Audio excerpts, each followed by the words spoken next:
All right, welcome. Today we are opening up a therapeutic toolkit. We're going to look at 3 very different approaches for those times when you just feel stuck and really need a way to move forward.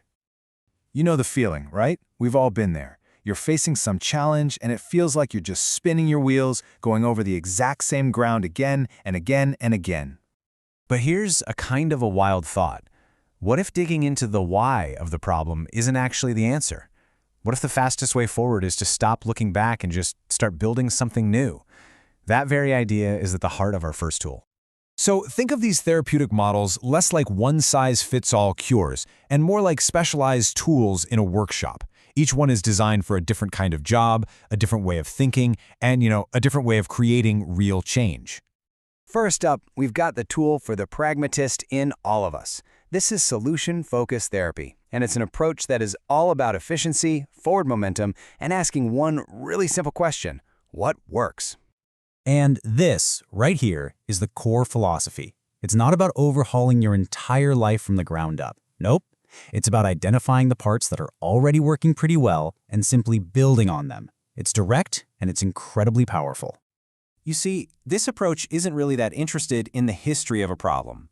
It swaps the question, why is this happening to me, for what needs to happen for things to get better. And that right there is the fundamental shift, from problem analysis to solution building. You can pretty much think of the logic here as a simple algorithm for change. Step 1, notice what's already good. Step 2, amplify it. Do more of that. And step 3, if a strategy just isn't getting you the results you want, pivot. Try something else. It's such a clear process that it kind of takes the guesswork out of making progress. So let's look at the actual techniques, because this is the cool part. You've got the miracle question, which totally bypasses the problem to help you visualize what a solution would even look like. Then you focus on exceptions. Those times prove the problem isn't all powerful, that there are moments you're already succeeding. And scaling makes your progress feel tangible, real, and achievable. It's all about finding and using the strengths you already have. Okay, for our second tool, we're shifting from the pragmatic to the poetic. This is narrative therapy. It's an approach that's founded on a really powerful idea. The stories we tell ourselves literally create our reality. This quote, "This is everything." It reveals the single most important idea in narrative therapy. It's a technique called externalization. And what it does is it creates space between you and your issues. It lets you see the problem as something you contend with, not something you are. Huge difference. So the goal here is to become the author of your own life story. It recognizes that sometimes we get trapped in these old, oppressive narratives, stories that limit our potential. This therapy helps you pick up the pen and write a new, more empowering chapter for yourself.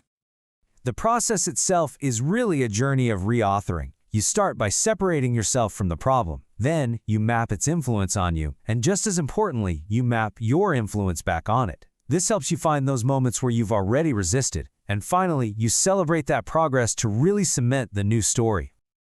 Just look at this transformation. It's not about denying the facts, not at all. It's about changing their meaning. The event, losing a job, is the same in both stories, but the story you tell about it is completely different. One is a dead end, the other is a launch pad. All right, for our final tool, we're getting up on our feet. Forget just talking about problems. It's time to act them out. Welcome to Psychodrama, a dynamic, experiential therapy where action is the key to insight. This says it all, really. Psychodrama is built on the belief that by physically enacting scenes from our lives, past, present, or even future, we can unlock feelings and perspectives that words alone just can't reach. It's literally therapy in motion. It was founded by a man named Jacob L. Moreno, and psychodrama is actually one of the original forms of group therapy. It uses the stage to make our internal world external, which allows us to see our own conflicts and relationships from a totally new vantage point. And to understand how it works, you just need to know the cast. The protagonist is the one whose story is being explored. The director, who's the therapist, guides them through it. And then other group members step in as actors to play the roles of important people in the protagonist's life, creating this living, breathing scene. Each session flows kind of like a 3-act play. First, you have the warm-up, where the group builds trust. Then you have the action. That's where a scene is played out. And finally, you have integration, which is arguably the most crucial step. It's where the whole group shares insights, turning one person's experience into a lesson for everyone. And this is where things get really creative. I mean, imagine swapping roles with your boss to truly feel their perspective for a minute. Or watching another actor play you, giving you this rare chance to see yourself from the outside. These techniques are just incredibly powerful tools for building empathy and self-awareness.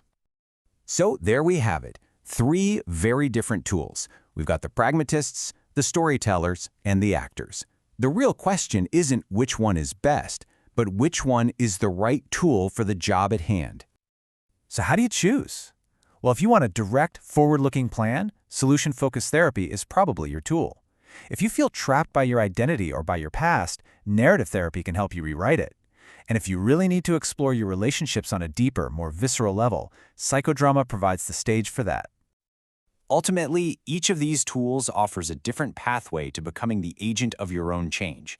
Whether you're building on what already works, rewriting your personal story, or acting out a new possibility, the power is there. The only question left is, which tool will you pick up first?